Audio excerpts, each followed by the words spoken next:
Assalamualaikum warahmatullahi wabarakatuh. Terima kasih atas kesempatannya yang telah diberikan kepada saya untuk mempresentasikan karya tulis ilmiah ini secara online. Tak lupa juga saya mengucapkan puji dan syukur kehadirat Allah Subhanahu wa Ta'ala karena berkat rahmat dan ridhonya saya bisa menyelesaikan karya tulis ilmiah saya yang berjudul Upaya Meningkatkan Kesehatan pada Usia Balita melalui kegiatan posyandu ini dengan keadaan sehat dan walafiat. Sebelum memulai presentasi, izinkan saya memperkenalkan diri. Nama saya Mutia Dwianti Nuraini, NPM saya 70. Saya dari Universitas Pasundan, jurusan Pendidikan Ekonomi. Karya tulis ilmiah saya berjudul Upaya Meningkatkan Kesehatan pada Usia Balita Melalui Kegiatan Posyandu. Alasan saya memilih judul ini karena Indonesia merupakan negara yang penduduknya sangat tinggi. Bahkan Indonesia menempati peringkat keempat dalam hal kepadatan penduduk. Sehingga pemerintah mempunyai peran penting untuk meningkatkan kesejahteraan dan meningkatkan kesehatan masyarakatnya, terutama pada usia balita. Kesehatan sangat penting dan sangat diperlukan oleh masyarakat Indonesia, terutama bagi balita. Usia balita merupakan pondasi untuk generasi-generasi selanjutnya. Selain itu, pada usia ini dikenal dengan golden age, yaitu sebuah kondisi pada saat anak mengalami perkembangan fisik maupun psikis yang sangat cepat.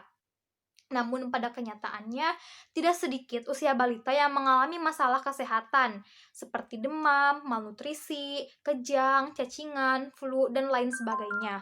Oleh karena itu, kegiatan posyandu merupakan salah satu upaya pemerintah untuk meningkatkan kesehatan bagi balita. Namun, posyandu masih dipandang sebelah mata oleh masyarakat karena masyarakat hanya mengetahui posyandu hanya untuk menimbang balita saja. Namun, pada kenyataannya, posyandu ini banyak hal yang dapat meningkatkan kesehatan bagi balita. Rumusan masalah dalam karya tulis ilmiah ini adalah yang pertama, bagaimana peran posyandu bagi kesehatan balita. Yang kedua, mengapa posyandu dipandang sebelah mata oleh masyarakat.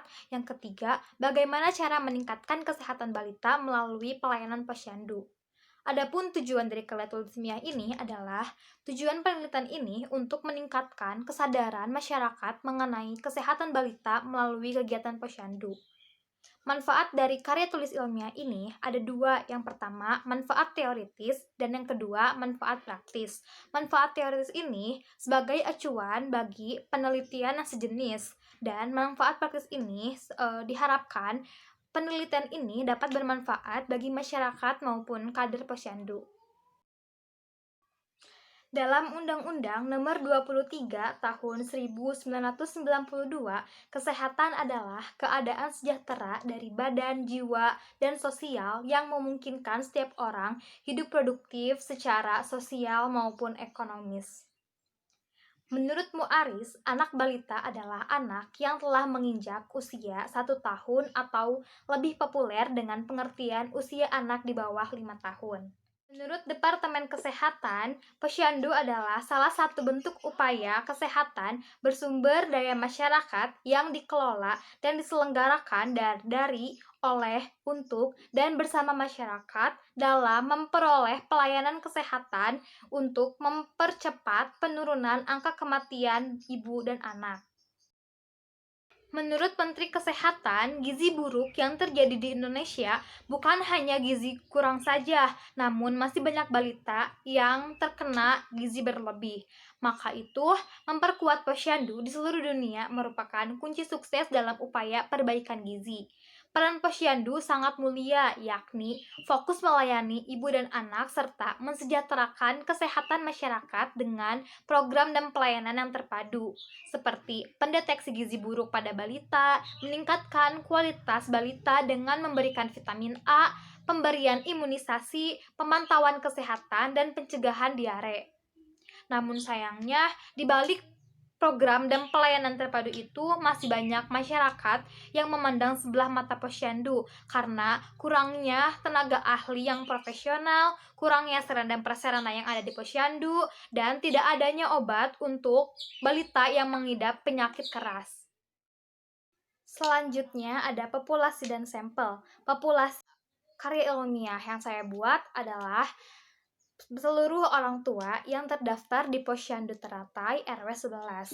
Selanjutnya ada sampel. Sampel merupakan bagian dari populasi yang ingin diteliti secara tertentu sehingga dianggap mewakili sampelnya. Sampel dalam penelitian ini adalah beberapa orang tua yang terdaftar dalam posyandu teratai RW 11. Adapun metode pengumpulan data dalam penelitian ini adalah angket atau kuesioner. Saya telah menyebarkan beberapa angket kepada 20 responden dengan melampirkan beberapa pernyataan yang bisa responden isi. Hasil penelitian karya ilmiah ini dapat dilihat dari grafik dan tabel di atas. Dalam tabel terlihat orang tua balita cukup baik memahami tentang pentingnya posyandu bagi kesehatan balita. Namun, masih ada beberapa orang tua balita yang tidak datang ke posyandu dikarenakan sibuknya bekerja ataupun mengerjakan kesibukan lainnya. Bisa dilihat juga dari tabel di atas, 18 responden mengetahui manfaat dari adanya imunisasi karena kader posyandu teratai selalu menjelaskan manfaat dan imunisasi kepada orang tua yang datang ke posyandu. Orang tua balita mengetahui dampak jika balita kekurangan vitamin A. Hal ini dibuktikan dengan 19 responden yang memilih ya dalam pengisian kuesioner. Dan sarana-prasarana yang ada di posyandu juga sangat berpengaruh bagi kenyamanan orang tua. Kesimpulan dalam penelitian ini adalah masyarakat sudah memiliki kesadaran mengenai manfaat adanya posyandu bagi kesehatan balita.